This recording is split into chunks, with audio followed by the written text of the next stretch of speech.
my decision is made with whether it's YouTube or it's Spotify, any of those things, and we go with it, right? So that's it. Listen, thanks very much for listening to last week's episode and for sending your questions in. I hope you enjoyed it. I really did. I'm running out of questions episodes. I know that, new listeners can, if I do it again, new listeners are probably better off sending questions because it's hard to ask the same people for, and they all came through again, by the way. But it is hard to ask the same people all the time for questions because it's like, what can you ask someone? I don't know. Yeah, you can hear my voice is still not back to normal, but to kind of break the fourth wall slightly. This is I'm recording. This is coming out on the 4th. I believe it's the 4th. I'm recording this on Stephen's Day, so 2 days after I recorded the questions episode. So my voice isn't fully back, but it's getting there. I'm not sick or anything. It's just the voice hasn't quite returned, and I was able to go for a long run today, which was great. Treacherous underfoot, which I did not expect, because yesterday Christmas Day was actually quite mild for this time of year, I suppose. But yeah, it's just my voice. So by the time I get to the next recording, which should be back with a guest, my voice should be back to its salubrious best. The dulcet tones. I was kind of thinking of other adjectives I could use, but anyway. Support us over on Buy Me a Coffee if you would. The link is in the description, both under here on YouTube and also over on the podcast platforms. It's very much appreciated. We are, surprised and extremely grateful for everybody who's, decided to buy us a coffee over there, and it'll all go to the podcast and trying to improve it. So thank you very much for that. This episode is called Bono, Conor, and the Irish Psyche. Before I thought of a questions episode, I was kind of had this idea in mind that I was going to try and combine. We know who Bono is, the lead singer of U2, and we know Conor is such a famous person now that he only has to go by one name. But if you didn't know that, I'm talking about Conor McGregor, and I want to kind of try to align the two together and talk about their fame, what they kind of represent, and what we see them as, and the Irish psyche towards the idea of celebrity or fame. So I had this kind of in my head.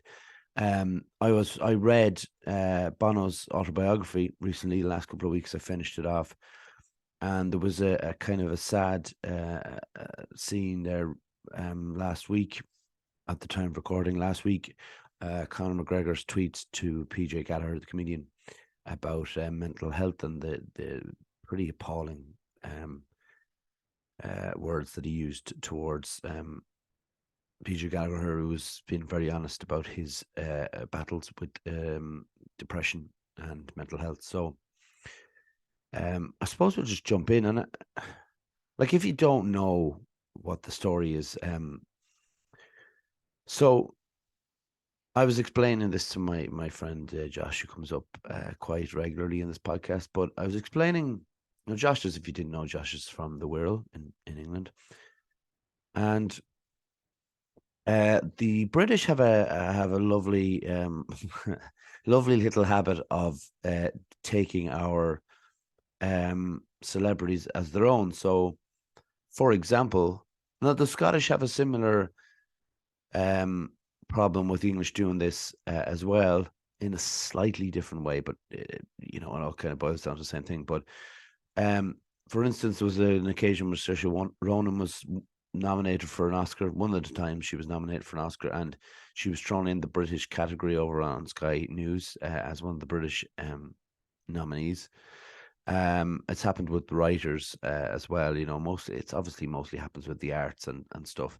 The Scottish argument would be the Conor McGregor, why did Andy Murray, the tennis player, and they will say, if Andy Murray's doing really well, he's British, and if he's not doing so well, or he's being a bit cranky, or the news headlines aren't as great, he is Scottish. He reverts to being Scottish. So anyway, this it was I think it was an American TV anchor, or apologies if it was a Canadian, because I'm doing the same thing as all of this. Oh, I've trapped myself in a corner.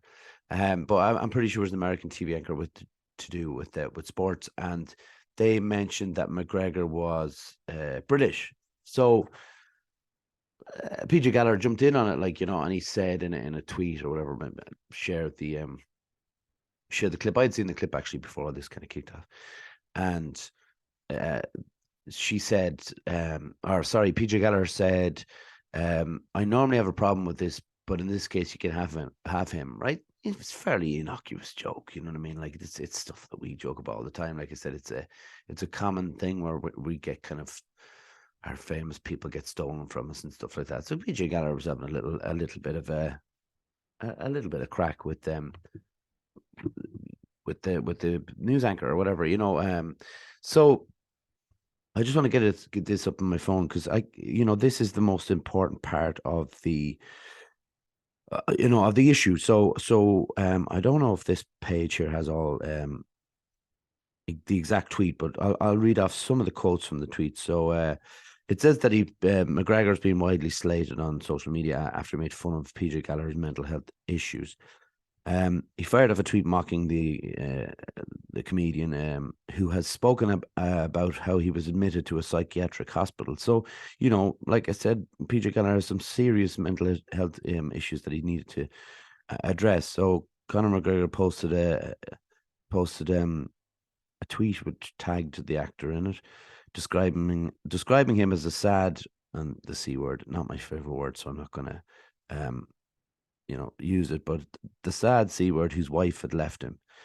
The notorious Conor McGregor also called the actor a sad bastard who was gone crying to the papers about depression and instructed him instead to sit up and smile, which is, just what you always say to someone with depression, because that always works. So, that was kind of the initial tweet. So, he also said he has the posture of a prawn, and PJ Gallagher responded with, "Excuse me, it took me years of hard work and awkward walking to get the posture of a prawn. I am delicious." And then, some of the backlash came in and things like that. And, all this talk that we hear and we have, and I guess we're getting kind of quite proud of how we speak about mental health quite openly, and how certainly I've had amazing interactions with people who talked about their mental health really openly with me, and suggest that a couple of years ago that would have been impossible because of the amount of people coming out and talking about it now. The podcasts that are doing it, and people you hear it on people on the radio, kind of stuff like that. Their experiences through depression and anxiety, and and famous people. For no matter how much you want to dismiss them and ridicule them, and we'll get into that on this episode, they do hold a lot of sway when it comes to that. So if someone like PJ Gallagher, who's a comedian, and he's stand up and he's done stuff on TV as well, if he comes out and talks about it, there are people going to respect that and maybe take something from that it's all right to talk about it. It seems to be it's a weird kind of, well, it's a thing that comedians seem to have that within their psyche, where they're particularly funny people but do struggle behind the scenes. Robin Williams being a kind of the highest of that, of the height of the fame that he had compared to some. But it seems to be one of those things, and all these things get just dialed back and completely obliterated by someone like Conor McGregor, who a lot of young people look up to as a fighter and whatever else. And when it goes back to something like, if you are of a type of person who, if someone says that about you, in this case, Britain can have him. If you're that thin-skinned, that's a very, very worrying thing for that. It should be a very worrying thing for that person. And when you reach those levels of fame, I can't even imagine it. I would dread the idea of it, the very idea of it. But it can't be an easy ride when it comes to people having a go at you, and especially with social media and how people have access to stars and things like that. It can't be an easy world. But when someone says something as tame as that, how are you that angry about something that you go after for the first thing, particularly about going after the mental health, but also going after the fact that his wife left him and things like that, which is something that can be a common occurrence where the husband leaves a wife, or wife leaves a husband, or a husband leaves a husband, or a wife leaves a wife, whatever it might be. It's that's one thing, and then the mental health thing is probably even worse again, considering PJ Gallagher's very honest and open admission to the fact that he's been in a mental health facility for treatment. Now, Conor McGregor is not new to this level of kind of get us, I guess, intolerance towards people or dislike towards people, or this clearly uncomfortable in his own skin with Conor McGregor. He probably could do it with a certain amount of therapy where he could talk about this, because I mean, every time he jumps on people, like for people who don't know, when Conor McGregor first appeared on the scene, there was a great excitement about him. There was a great buzz about him, because not only was he beating people, he was putting on a show for people, and he was doing the trash talking without going overboard. With the kind of I guess in an Irish way, and which we slag people off, we use a certain amount of wit and a certain amount of humor that seems to work for us. Now, I would have loved to have seen at the height of it all to McGregor, for McGregor to go up against an Irish fighter, and for the two of them to go toe to toe, rather than sometimes McGregor was shouting at a guy whose English wasn't his first language. But that kind of thing, the stuff he was saying at the time, like that one where who the F is that guy at Jeremy Stevens kind of a thing. It's funny stuff, and that sells pay-per-views. But he got to a point in his career where the words, I guess what happens is the words don't mean as much anymore. So what you have to do is you either have to change your attitude towards the other fighters, like shut up and just fight, or you have to go overboard. And he started like the Jose Aldo thing started to go overboard. At this point, by the way, when he beat Jose Aldo, he was the first time a fighter in the UFC had ever held two belts at different weight divisions. So it's very impressive when you break it down. And I'm not downplaying his achievements, because they're incredible achievements. But he for his lightweight, I think he beat Eddie Alvarez, who was a good fighter, but he wasn't a great fighter. The Aldo fight, perfect win for McGregor. One punch, didn't get hit himself, won another world title. I listen to people when it comes to MMA and fighting. I listen to people far more knowledgeable than me. So Martin, who's my coach, who would know a lot more, he has often said that in that weight division, is a featherweight. I think it's featherweight. That Jose Aldo is the greatest featherweight of all time. It would be interesting to see if the fight went on a bit longer, how it would have fared, but it doesn't really matter. McGregor won the fight. Fair play to him. He never retained. He never fought to retain the belt. You know what I mean? Like he never defended his belts, I should say. He gave them up for inactivity and whatever, and then he came back.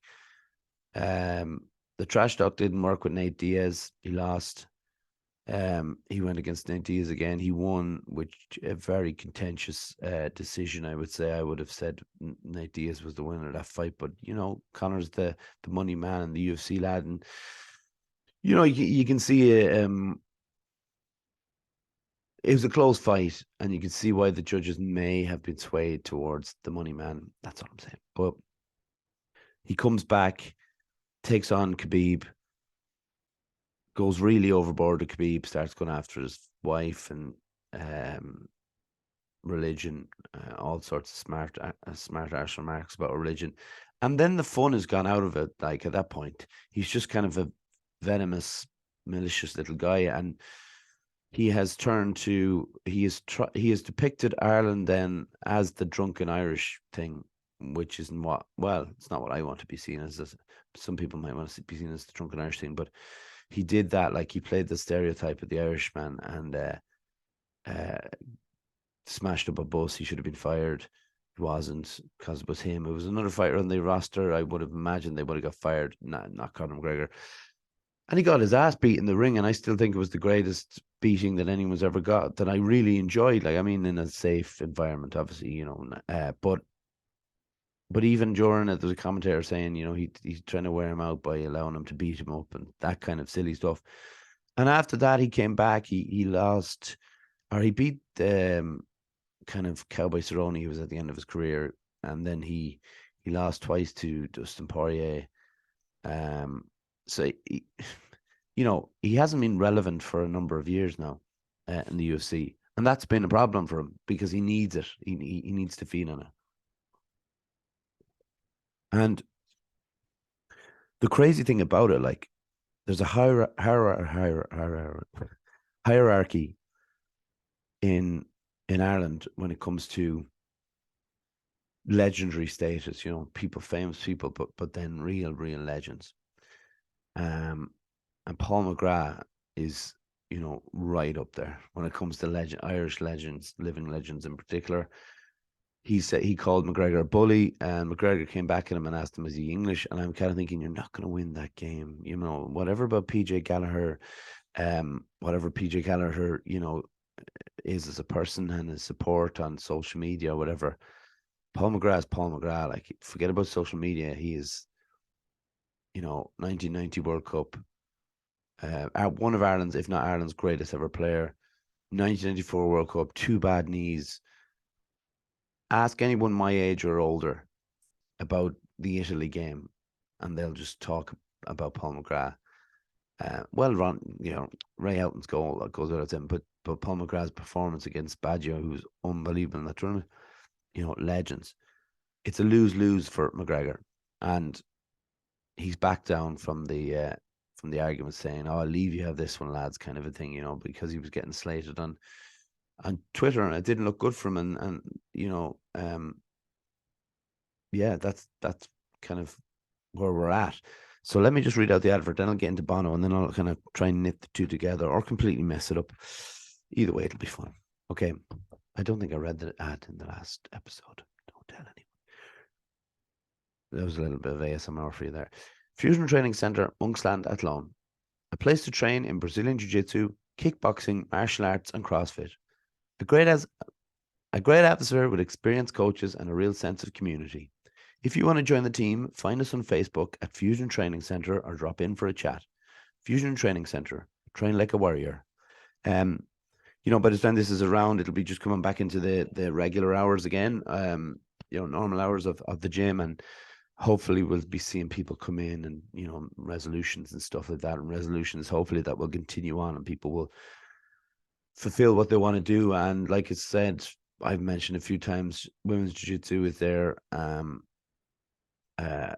love it. I hope the people who do it love it. So if you want to give it a try, if you want to try anything, women's jiu-jitsu is one thing, but then there's so many more things in the gym. So have a look. So I've always the thing about Bono, I guess my interest in Bono kind of arose around, like, it was late enough. It was probably around 2000, maybe a little bit earlier than that. It might have been around Pop, actually, so about 97.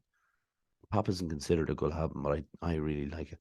But and then when I went back, so for me, U2's first three albums, there's some nice songs on them, some songs that I like, but I don't think they're great albums. My Unforgettable Fire comes along and has Bad on it, which I personally, in my opinion, is the greatest song ever written by an Irish artist, Irish band, and whatever way you want to put it. If people don't know, a lot of the times it's Bono writes the lyrics and U2 flesh out the songs then with the music and stuff. But it can depend. Sometimes the Edge takes a bigger role in some of the songs. But so yeah, and when I kind of went back, then I thought, like, Joshua Tree is obviously just great, but you'd be hard picked to, if you didn't know, you'd be hard picked to think that this is an Irish band, you know, because they were so influenced by American music at the time from what they were doing and how they were touring, that they had kind of developed an American sound of their own, though, because Edge's guitar always, you know it's U2 because Edge has a particular way of playing the guitar and a particular use of effects boards, effects pedals and things like that. So, and then Octum Baby, which I think is the greatest album ever written and performed by an Irish artist. Probably one of the greatest albums of all time for me. Definitely in my top 10 somewhere. Probably in my top 5, I would say. It's incredible, and it's one of the biggest flips from going to Joshua Tree, the Rattle and Hum kind of tour at the time, and then into Octum Baby. It reminds me of something that the Beatles did, changing the sound, or Radiohead jumping from the Ben Soki Computer, or Kid A. It's a brave jump that could have gone completely awry, but then they released as Europa, which I really like as an album too. Not all great songs, but some really, really fascinating songs and really good songs, considering they were on a big tour at the time they were recording it. Pop, like I said, I really like Pop. The Pop Mart tour was like the Zoo TV tour and the Pop Mart tour, two of the greatest, ideas for tours. Um, and then even leaning into All That You Can't Leave Behind, another really good album with songs like In a Little While, which is just incredible. Um, and Bono's voice is changing, and he's had to change his voice at the time because he kind of did his own voice in with the way he sang in like 87 from 84 to 87. So. And I'll be honest, they're more later stuff. Moment of Surrender be one of those songs I think is on No Line on the Horizon. It's just an amazing song. But I haven't kept up with their later works, and I did happen to see them live in 2005, and they were brilliant, and I loved it up in Crow Park. So that's my kind of history and my what I think of them as a band. But a couple of years ago, I read an article by an American journalist that spoke of how she came to Ireland to seek out like U2, not kind of find them, you know what I mean, but seek out the history and where they stood in Ireland and stuff like that. And she said she walked around Dublin City and there was no inkling of the fact that one of the greatest, one of the biggest bands of all time had come from this city. And if you go to, I've been fortunate enough to be in Liverpool. If you go to Liverpool, the Beatles it's everywhere. I'm not comparing the two, by the way. I'm just saying that a band as big as both of these were and are, there should be more of a celebration of what you two have done. Uh, Culturally and for the city of Dublin too, like putting us on the map as artists.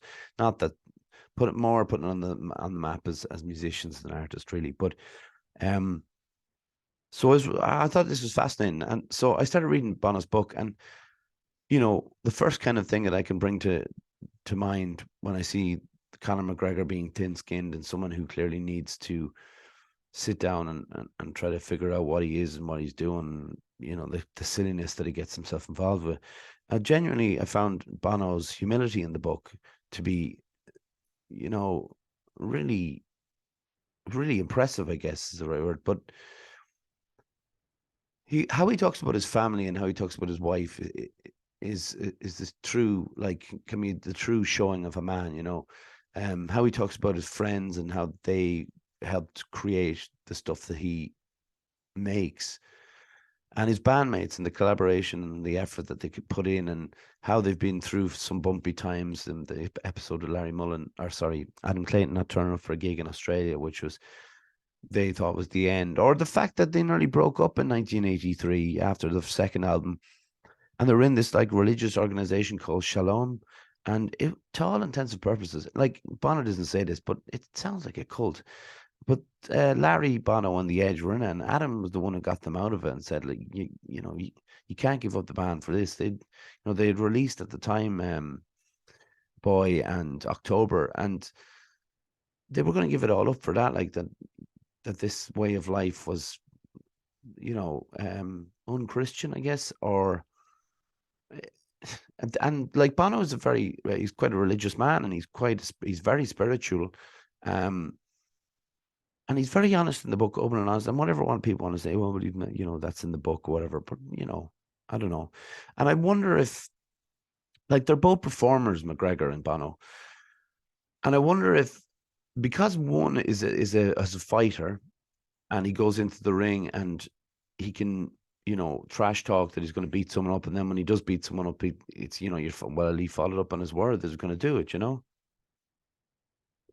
But when Bono goes in onto a stage, and I think what might have undone Bono a little bit was his early 90s personas. He created different people. He created the Fly character. He created Mr. Mephisto. He dressed up as Mr. Mephisto as the devil. He wore horns and stuff like that.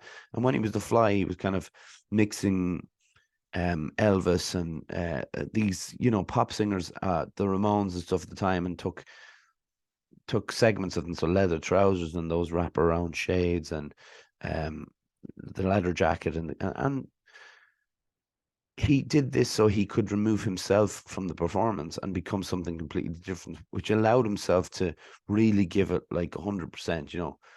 He didn't. He suggested he didn't feel self-conscious anymore because this wasn't him doing this. This was Mr. Mephisto or the Fly, and that makes a lot of sense to me. But if you're sitting outside of that and you don't know what he's doing, I can also understand why people will be put off by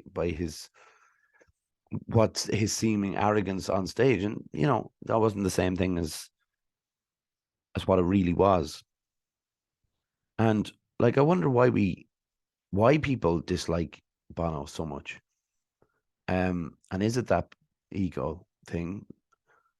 Um, I'd hate to think that, because people talk about him pontificating, and who does he think he's meeting the Pope, and he's meeting up with all former presidents and prime ministers and things like that. But the reason he's meeting those people is to, first of all, to tackle an AIDS crisis is one, and second was to erase the death from death. Why do I keep saying debt? Yeah. Erase the debt from third world countries, in Africa in particular. And how is that something to dislike? Well, okay, he gets up there and he says, we should do this, we should do that. And everybody goes, well, why don't you give all your money? I mean, that's just, that is not exactly we don't know how much Bono's given for a start. But anytime someone does something like that, we're suspicious of them as a nation. We're suspicious of these people, that they would get so big for their boots that, like, oh, who does he think he is, meeting all these people and trying to arrange a Drop the Death campaign for Africa? Well, like, what do you mean? Who does he think he is? He's like, if he has access, there's a story in the book where he's in Downing Street. He's access to Tony Blair disappears, and he's just left there on his own, like an Irishman in Downing Street. He makes kind of joke about it. Like, this is a man who stood up for, stood up against, obviously, sectarian violence in the north, and he wrote Sunday Bloody Sunday, and he was getting threats for that, and he wrote pleas about the peace process and stuff like that. If you haven't seen him do YouTube perform Please on the Pop Mart tour in Mexico City, that's pretty amazing. But yeah, when I tried to defend Bono, I defend him as someone who has a mission statement. He's not just sitting on his pile of money and doing nothing and thinking, well, I've done my thing now. Everybody else can get on with it. It seems like he's constantly starting things. These startups on the go as well, which he talks about, and he's got trying to sort out time with his kids, and he's got but the band and all this kind of stuff that he's got on, and he doesn't have to do this stuff for me. I think anybody who puts on that, goes that extra mile to help somebody who's in need, it's always going to get my respect. I don't quite see the problem with that. Now, I understand the taxes thing, and I will say that the way he decides to mention the taxes in the book is kind of a bit lame, to be honest. Like, he uses the excuse of the fact that probably gets slightly muddled, but he uses the excuse that because Ireland at this point in time, this is like early 2000, had come out of all what they were going through. They had huge amount of money, the Celtic Tiger, and he suggested that what Ireland could find its own way out now. They didn't need him. But I thought that was a bit like, oh, that seems like the easiest thing to say at the time. It's a perfect excuse and opportunity to say that. So I wasn't quite sure on that. So I can see why people would be annoyed about that. But would you do it? because everybody wants to avoid paying taxes. Like, so if you had that money, would you do it? And don't have a think about it. Don't just say, "Oh, of course not. I'd definitely do it." Have a think about it. If it was your money and you didn't want to give it away, nobody wants to give away the money they've earned, especially if you work hard for it. I don't know if you do it. You may, maybe I'm wrong. I could be wrong, but I would suggest you'd have a think about that yourself. But I genuinely think that like he's a true genius that's came out of Ireland. He's an incredible lyricist. If you read a lot of his lyrics, even like something like "All I Want Is You" or um, even "Please," like or "One," they're all such universal lyrics, but yet so personal to him at the time. Like, and I loved how he talked about, because it was the book is about like 40 songs that he's kind of picked. He's kind of picked lyrics from to start a chapter, and then it goes back into why he picked this song and stuff like that. And it's great, like "Bad," which I mentioned already, my favorite U2 song. It's an unfinished lyric, he didn't even get the lyrics finished because they were there ready to record, and they were like, well, it'll do.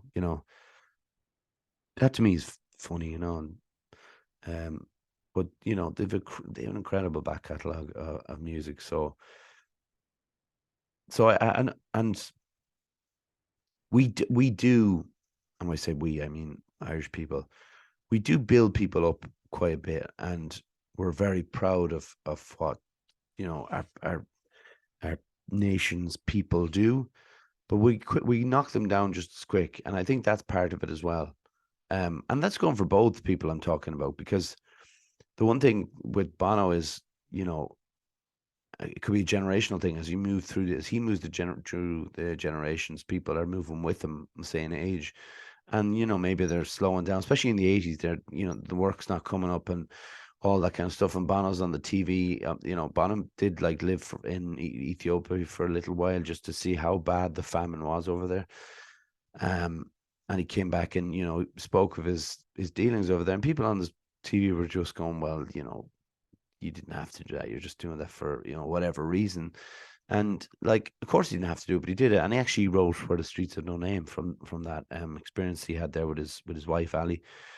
Um, so we do build them up, and like, even if you were a casual MMA fan at the time of Conor McGregor's rise, people did build him up. And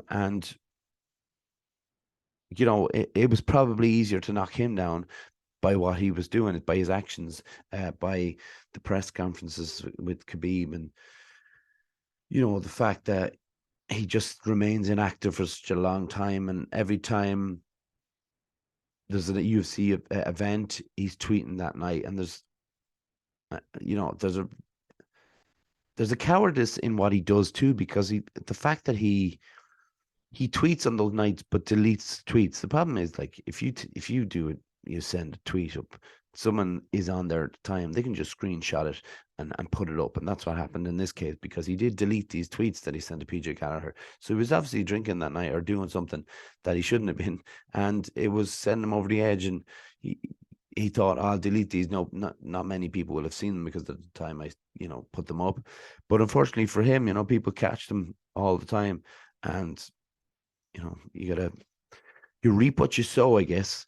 And I got to, because it was the mental health thing as well, I had to talk about it a bit, like, in how, hopefully we haven't set things back, because things were looking good, and you don't want someone to come along and just think it's funny to mock someone with their mental health and their wife leaving them and going to stay in a hospital and stuff like that. I, that's not for me. So yeah, there's a cowardness in what he does. So how do you think the two, again, there's a question for you, like, how do you think the two of them have handled the limelight? Um, like I would consider Conor McGregor as someone who handled it fairly well until the wheels came off, and then he didn't know how to deal with it. He didn't know how to compute the fact that he could be beaten now, that he wasn't, in the current state he was in at that point, he wasn't infallible, and it's very difficult for some people to accept that. And I don't know if it should be the case in MMA if people are like that, because I mean, if you look at Conor McGregor's win over Jose Aldo, it's one punch. That's all it takes in the right spot. And you're going out, like you're going to sleep. So I suppose Conor McGregor always thought he would be able to get his way out of things, and he didn't. He couldn't, and Nate Diaz beat him. And whatever it was about Khabib, but like, did he? What was it that annoyed him so much? Like that he went off the rails the way he did about Khabib, like because it was something that happened early on, and then it went on and on, and then it went into press conferences and stuff. But then to lose the fight and all the stuff that happened after that, and he still goes after Khabib, on Twitter and things. But I'm not sure Khabib is that concerned. Khabib is busy coaching fighters now, so I don't think he's that bothered. But it's yeah, there seems to be. I think he's handled it less so than Bono. I think Bono's more comfortable in the limelight. Um, you know, I just think he's. I don't know if he's like. It would be wrong to say he's more equipped for it because that's being too simple. That's simplifying it a little bit too much. I think through time and longevity and how the fact that he has taken some criticism, he must have a lot thicker skin than Conor McGregor, but he has taken some criticism over the time for certain things, and all to do with his businesses and what he does outside of music, and that whole thing about the album dropping on Apple and everybody was livid. I was like, I couldn't care either way, but people, fair enough that they were thought their privacy was being invaded, that Apple could just click in there and put something in it. I can kind of get that. I wasn't that bothered about it. To be honest, I didn't really listen to the full album. I didn't bother with it, but yeah, I think he's handled it better. I think he's adapted with the time, um, and they're two fascinating characters that you could really do a deep dive on both of these people. Um, but what does that? I'm sorry, I'm trying to read my. Yeah, I'm trying to read my own writing. I think they're both worshipped as well. I think, and that's probably a difficult thing to deal with. Someone worshiping you. There's still, I saw over Christmas on Facebook and WhatsApp. Not WhatsApp. Why do I always say WhatsApp? Instagram. That people were still flocking to McGregor's pub there and getting photos taken outside, and the 12 proper 12 whiskey and all that. Like they'll still flock to it, and they still can't see anything that he has done wrong ever. They kind of think that, well, that's the McGregor persona, so that's what you have to take on. I don't think you have to take anything on. You shouldn't have to take anything on. Everybody should be the same, as they are on TV and off TV and all of that. But look, people are allowed to go wherever they want, and they can go and enjoy it. But a funny thing about McGregor at the moment, I was saying this to Josh, that he looks like, yesterday I made a point that he looks a bit like a sausage meat stuffing, in the wrapper when he's in a suit, because he's absolutely bet into it. He's so big now, like that it's tailored too tight to his body, so he looks very strange and looks kind of like a puppet. His arms are out like that. I don't know the technical term for tailoring, when they open it out or something, but just give yourself an extra inch or two to just relax a little bit. So he looks like, uh, those, what are they called? Oh, I had a name for earlier on. Anyway, like a tube of toothpaste, basically. When you squeeze it all together and the toothpaste is the head coming out the top and everything else really tight. That's what he kind of looks like, because he's got this massive upper body. But like, whether he comes back or not is kind of irrelevant now. He's more of a Twitter fighter. He's been an actor for so long, and I think, I know he broke his leg and all that, and I obviously wouldn't wish that on anyone. But it'd be interesting to see if he does come back, and if he does come back, who he's going to fight. Will they just give him a gimme fight like they did when they gave him the Donald Cerrone fight? Because that was a gimme fight for McGregor, to kind of warm him up for someone better, and then he lost to the better person then. So it'd be interesting to see. But I think when I read this Bono book and what I know about McGregor, I think the Irish psyche is stuck in both of them. Bono, in the sense of being someone who's truly creative and reached a certain certain heights in his career. He's at a point now. He's in his 60s now, or is he 60? But he looks back and it kind of with great appreciation and fondness. And I think Irish people are quite appreciative usually of of where they get to with the help of other people. But I think McGregor's is like the other side of the Irish psyche, where he's going to continue doing what he wants to do because it's part of the macho man kind of ideal, and that he's going to continue to drink his whiskey and get drunk and talk talk shit about people online with no real consequences. You know what I mean? He just deletes the tweets and they go off into the ether and they no longer exist. And we'll continue. That's the funny thing. We'll continue to build people up, kind of knowing that we're going to knock them down again. There's no way we can't know. It's you know it's what we do, and I wonder, should we just? Is it a sense of like we need to pick the right person for us, who we think is the one that deserves to be treated like that, but not have a go at the one that we haven't picked? Because I'm very bad for you know, like I said, no interest in McGregor stuff. Definitely was a lot more what would you call it? A lot more vocal about this whole tweet thing when I was talking to friends about it. Using a lot more bad language, I'll be honest about it, but because the mental health thing is something that's quite personal, and I just hope that young people don't think that that's a funny and clever thing to say to someone who's gone through the stuff that BJ Gallagher has. So I was very annoyed by that, but like I'm not. I don't want to remain in that area where I'm holding grudges against people like that. It's not good for me. They don't even know I exist. You know what I mean? So it's not good for me to hold this kind of grudges against people. But also knowing that it was funny. I was listening to a podcast the other day, a Radiohead podcast, and they were talking about how one of them was at a party, and so the people around them started slagging off Radiohead, and this guy didn't butt in because he was too nervous or too shy or whatever. And his brother, who's also on the podcast, said, just jump on them. Obviously not mean, and like, but we have to be able to take it. It's like, so if someone slags the Beatles, I'll be like, the heckles go up. But I'm able to take it now, and I understand that. Everybody's not as into them as I am, and they they'll they'll they'll tell me, and it's we all have such different ways of looking at the world, and you know I wonder for yourselves, like, do you have a preference of who you prefer as a person? Because the people might be sitting at home going, oh, I can't stand that Bono, or I can't be doing with that McGregor. They might dislike both, but if you were stuck in an elevator with one, who would be? I know mine certainly would be Bono, because he's a very smart guy, and I wouldn't want to be threatened.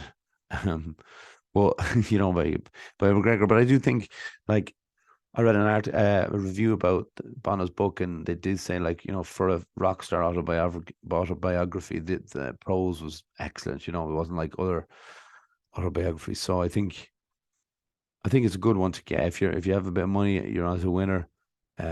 He's you know, but I did look.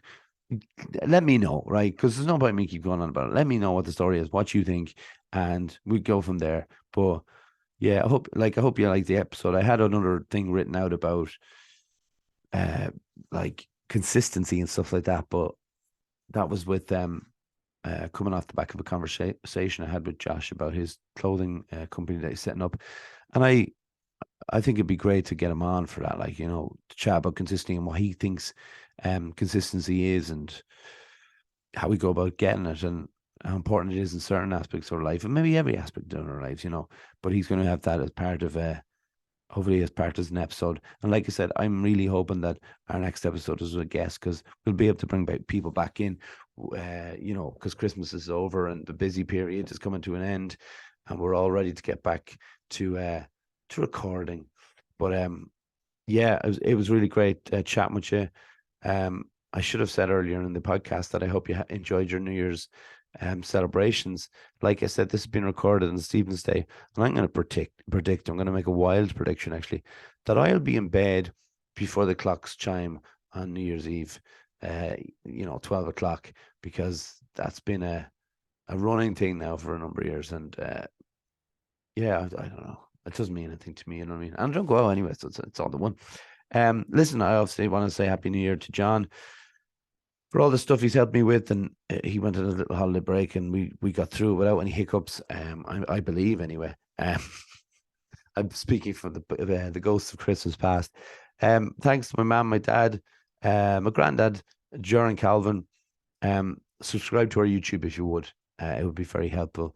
We're also on Instagram, Facebook, and Twitter, and then on the podcast. The podcast platforms: Spotify, Apple, Anchor, Google Podcasts, etc. Sorry if it seemed a bit dozy there. I'm a bit tired, and the run takes it out of me. Oh, I love the run, like in the mornings. I get such a great buzz, and it's helps me sleep at night. But I felt like I was kind of crashing there a bit, and I forgot my trail of thought at one point. But either way, Bono or Conor, we'd probably still do all the same things and still have our Irish psyche because we can't really shake that off. Thank you very much for listening today. We'll be back next week with someone or maybe just some me, but we will see. But like I said, it's 2023. Let's enjoy it. All right. Take care of each other. Bye.